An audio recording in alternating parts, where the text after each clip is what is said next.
Dr. O, I hope you enjoyed.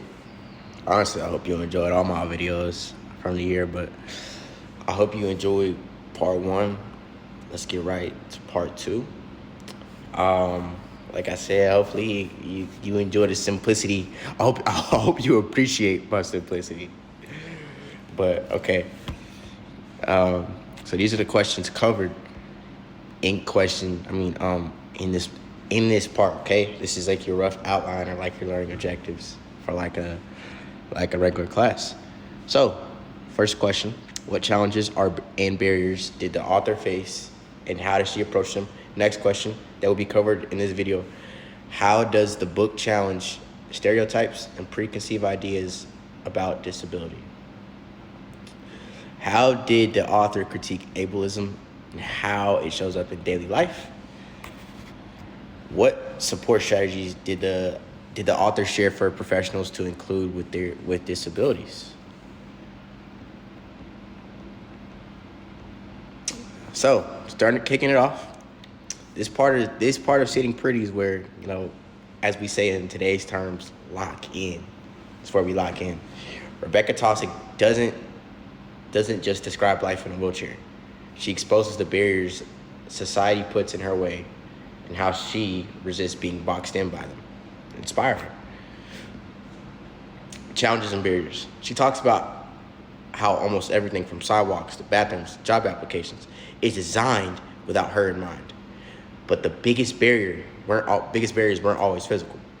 They were emotional and social, like feeling invisible in group conversations or being seen as fragile or incapable. Example, she describes how in school, she often felt pressured to seem extra capable so no one would feel burdened by her disability. She even calls it some kind of performance, constantly proving her worth to be seen as equal. I'm not gonna lie, as a young man in today's society, I've battled that all my life. This performative mindset, even with my relationship with God, this performative mindset that I've approached everything with. And this performative mindset causes, you just want to fit in. You want to be like everybody else. You want to people please. I can't imagine what that's like. Being in a wheelchair all your life. Question 4, challenging stereotypes. She tears apart the idea that disabled people are either tragic or inspirational. Nothing in between. The stereotype says that you're either suffering or brave for living your life. Rebecca shows that real disabled people are just complex, funny, romantic, confident, frustrated.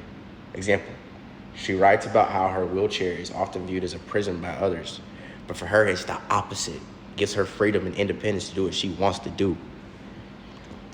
One thing this book is bringing to life, one thing I would say, and it's honestly putting me making this video and talking about it is putting it my entitlement in perspective.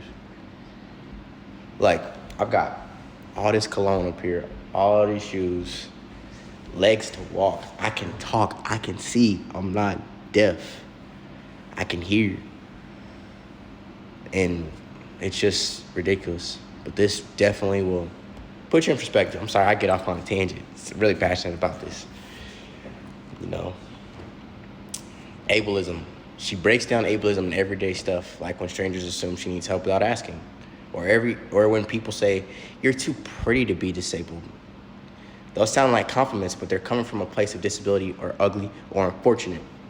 It's the heart behind it. Example, there's one story where someone literally says, "I don't see you as disabled." Like, that's supposed to be kind? But Rebecca points out that it erases part of who she is.